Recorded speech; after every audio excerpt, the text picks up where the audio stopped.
Welcome to the Abundant Vision Fundraising Podcast. Whether you are a seasoned professional or a first-time fundraiser, we have the advice you need to take your next step toward major gift mastery. I'm your host, Tom Dauber, President of Abundant Vision Philanthropic Consulting. So I was recently contacted by a dear friend of mine. Shout out to Steph, if you're listening. Steph reached out to me because one of her kids was in a sport and she wanted to raise some money for that sport. This particular instance, I believe, was lacrosse, which is an expensive sport. There's a lot of gear that you need. And certainly in that school district she's in, there's certainly kids that can't afford to play that might play if they could get all the gear. And she reached out to me because she was like, Tom, how do I raise money for this? And as all of you are familiar, that sort of situation, oftentimes we're doing bake sales, car washes, all sorts of things. And I've done those things growing up. I remember one time leading a mulch sale when I was very early on in my professional career, trying to raise money for a trip to India. And I spent so much time selling mulch and trying to get deals. Even graveyards, that was my big deal. That was the real big deal I negotiated. I got somebody at a graveyard to buy mulch off me. And I sold him a whole truckload, I think. So he did well there. But we ultimately had to go away from that approach because when we finally evaluated, what was the result of our actions, we had to basically stop doing ministry in order to raise money like that. I mean, basically, we start a second business in order to fund our primary business. And there just wasn't time to do both, right? So with that background and experience, I said to Steph, okay, there's really just three things you need to do. You need to understand what it is you're doing and why. And so I walked her through some really simple questions. Why does this matter? Whose life is different because of the money you're raising? What impact does this have on your team, on your community?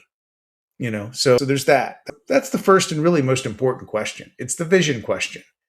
Why is the world better because of what you're doing? We should all be asking that question in fundraising. Not just to raise money, but even just to keep ourselves centered as fundraisers in what we're doing and why, and to keep ourselves encouraged when things don't go the way we hope. Fundraising can be a hard business. People stand you up for meetings, stuff goes wrong. When it does, it's important that you have something to go back to remind yourself, why am I in this business? What is it about this business that makes me want to be a part of it? So asking that why question, it's critical for every fundraiser and every nonprofit. And if you don't have good answers, well, you got to work on that. If your job is just a paycheck for you, well, maybe you need to find a different nonprofit. Now, and I'm not saying that you couldn't get excited about something as you learned more about it. I mean, honestly, most of my career, the bulk of it was at a university and in health science colleges that I had no background in. I had no experience with dentistry when I took that job, and I had no experience with pharmacy when I took that job. But the thing is as I got into it and I understood more about why oral health care matters, right? And or I understood the drug development process and how I could be involved there. Why is it important for pharmacists to be involved on a healthcare team? Just all those different things. I was personally able to get very excited about both of those things. Now, not everybody can do that. Some people are just really like, I am passionate about one thing and one thing only. And if that's you, find a nonprofit that matches your passion, because that's what you're going to raise money the best for. Right? So there's that passion, that impact question, the why question. The second question is how much does it cost? What's your fundraising goal? Like you say, here's the impact. Well, what does it cost to get to that impact? Don't, don't let your fear of raising money color the amount of money that you're trying to raise. If you've got the vision and you've got the impact, that's what you should be going for. Don't say to yourself, well, people don't like to give. We're not going to get anyone to give us more than $100 a piece. Because essentially what you're doing when you say that is you're saying this just doesn't matter that much and people don't care. And the reality is people do care. There are people that want to make a difference in this world. Everyone has passions. You just got to find those people. And that's the next piece there. But before I get to that, you got to find the right number. And you've got to really do some homework here. What would it cost? What would it cost, for Steph?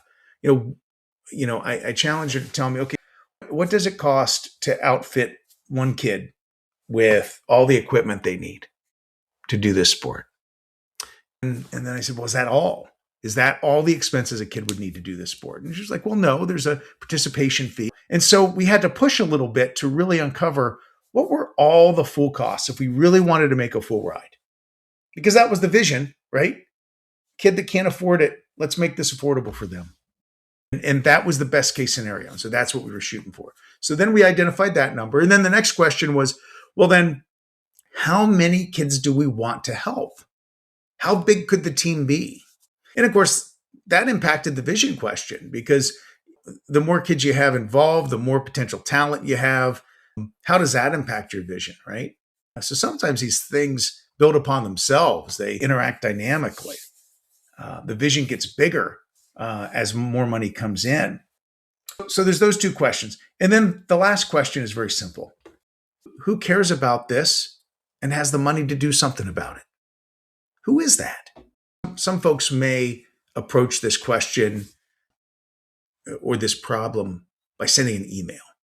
You send an email to everybody on the team or the parents of the players and ask them for $100 a piece.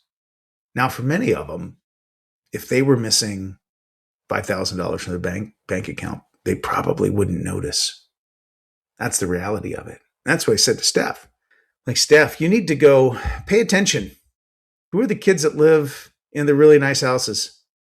Who are the kids whose parents show up driving a Beamer or Mercedes-Benz or a Lexus? Who are the kids for spring break? They're going to Vail.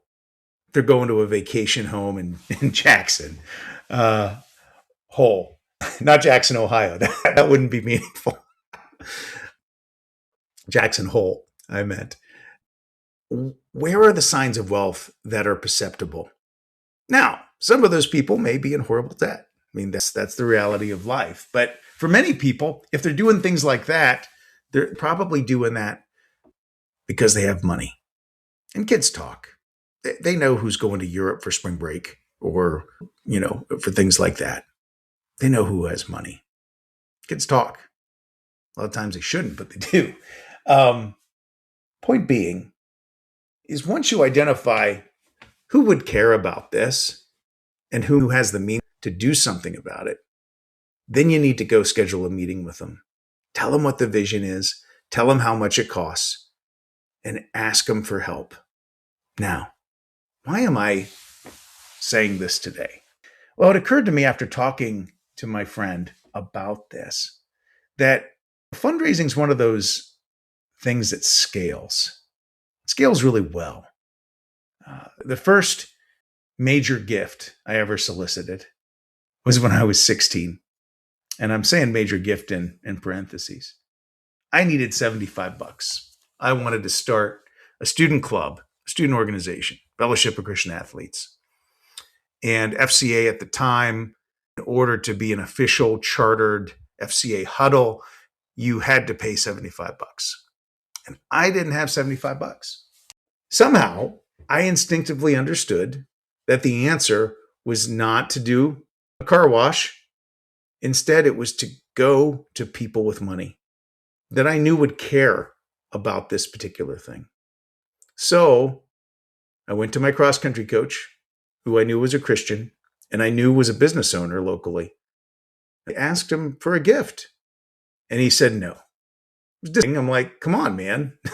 I'm your best runner. What the heck? So then I went to my Sunday school teacher, also a business owner, also liked me. And he said yes. And I'll also add that one of his kids was a teammate of mine. So I knew he cared about athletes, and he was my Sunday school teacher. So I knew he cared about faith and religious things. And I knew he would take a call from me because he was close to me. And I knew that he was a business owner. And he said yes. And I walked away from that meeting with a $75 check. And it was fantastic. I was hooked. Man, I didn't know it at the time, but that was going to become my career. So I learned some things. That experience confirmed to me that the best way to raise money was really to go to the people that have it, tell them what you want to do, and ask them for help. It also confirmed to me that 50% of the people, even the ones that seem like they're aligned with your interests, are still probably going to say no. And that's what you're going to find. Now, the safe thing to do is to send that email. It's to just send that out to the group and say, hey, would any of you give? You don't risk any feelings of rejection. But here's the reality. Those feelings you have, those fears of rejection, they're not real. They're valid. They're valid feelings. Don't hear me say your feelings aren't valid. What I'm saying is people saying no is not a personal rejection of you as a person. It's simply an expression that this isn't the thing they want to do with their money. And that's okay. But you've got to have a good sense of self in order to really stand up to that. So you've got to do the scary thing. You've got to actually put it out there face to face with someone. And here's another reason why that's so valuable. There's an adage I learned many years ago, actually while leading Bible studies. And I'll tell you, Bible studies is an interesting thing. You throw a question out, you could potentially get somebody dominating a conversation and just chatting and sharing their views. And it can very quickly become one person dominating a conversation. But one thing you learn as a small group leader, in any context, whether it's a religious one or a secular one where you're facilitating conversations, is that to encourage group participation, in order to get people to respond, you need to make a direct question. You need to pose the question directly to people, even by name. And if I'm leading a group of people in a conversation, I will often tell them, hey, I'm going to ask you questions by name, especially if people don't participate. Because the old adage is this: a question to everyone is a question to nobody. Sorry, let me say that right. A question to everyone is a question to no one. So when you throw out a call to give at a meeting to a group, or by email or by direct mail, people see it, but it doesn't really have the weight that me coming to you as an individual and sitting down in front of you and asking you face to face for something specific. That's what we want in fundraising. We want to have personal connection. We want to have real connection. We want to have personal connection. We want to have real conversation, real relationship. We want people to feel the weight of what we're asking. And that's why it's so powerful to go directly to a person and ask them. And that's why so many people, when they send out a mailing or send out an email or stand up in front of a group of people and ask for donors, they hardly get any responses. And then they wonder why people don't want to give. Well, it's because you haven't gone to that person individually and asked them, because a question to everyone is a question to no one. Anyway, take these principles, apply them anywhere you want. I know that they're going to be successful because, I've had nearly 30 years. Well, really, counting my volunteer and time in college and even in high school, I've got over 30 years of applying them. And I know that they work, and I know that they're true. So I wish you the best in your fundraising, and look forward to talking again. Now, if you've enjoyed this podcast, please be sure to subscribe and give us a 5-star rating on your podcast provider. I'm your host, Tom Dauber. Thank you for joining me as we journey together towards major gift mastery on the Abundant Vision Fundraising Podcast.